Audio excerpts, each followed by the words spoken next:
Hello, ladies. Are you ready for a quick Bible study on 1 Kings chapter 19? In this short daily devotion, I'll teach you 3 lessons about spiritual exhaustion from 1 Kings 19. My name is Dr. Tiffany, and I create short daily devotions to help Christian women such as yourself overcome limiting beliefs. And we do that through personal development and Bible study lessons. So, if you are ready for a 1 Kings 19 Bible study, especially if you enjoy personal development, let's get started. 1 Kings 19:4. But he himself went a day's journey into the wilderness and came and sat under a juniper tree. And he requested for himself that he might die and said, "It is enough now, Lord. Take my life. For I am not better than my fathers." Lesson 1 from 1 Kings 19, spiritual exhaustion is a thing. And the false belief is that spiritual exhaustion doesn't even exist.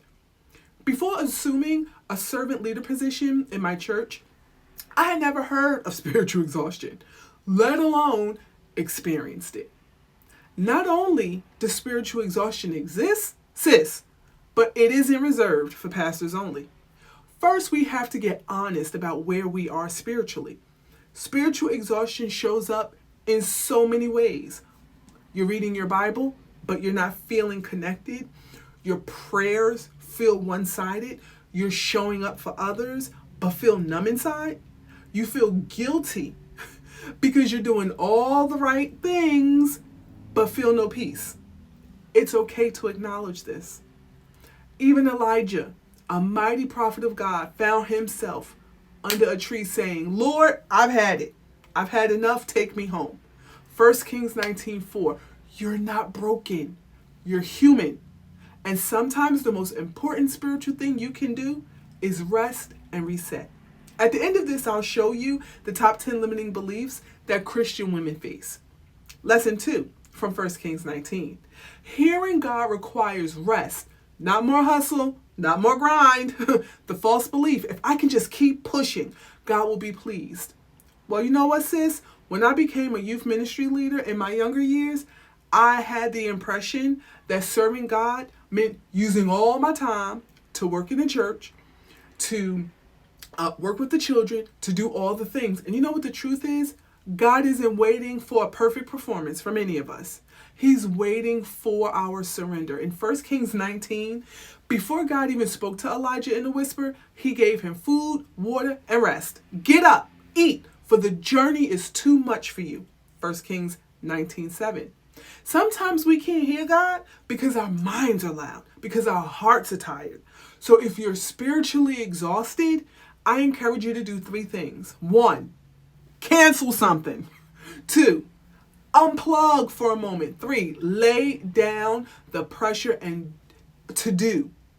Instead, in silence, create space for clarity. If you can think of one thing to unplug and hear from God, drop a comment below. Lesson 3, 1 Kings 19. Here are 3 soul nourishing things to hear from God when you're tired.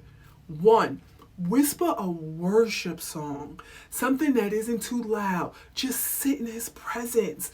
Just worship him. Let the lyrics of the song minister to you. 2, word overload detox. It's a thing. Stop trying to read the whole chapter. Read 1 verse, meditate on it, and let him speak to you. 3, ask and listen in simplicity. Sometimes hearing God looks like asking one honest question in your prayer. God, what do you want me to know today? Then sit in silence. Journal what comes to your spirit.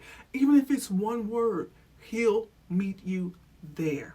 So let's recap 1 Kings 19. Spiritual exhaustion is a thing, and it will keep you from hearing God if you don't whisper that worthy worship song, word overload detox, and ask and listen in simplicity. Grab my free top 10 limiting beliefs Christian women face. Grab that guide. I'm Dr. Tiffany, founder and CEO of Time to Grow Educational Services. Be blessed.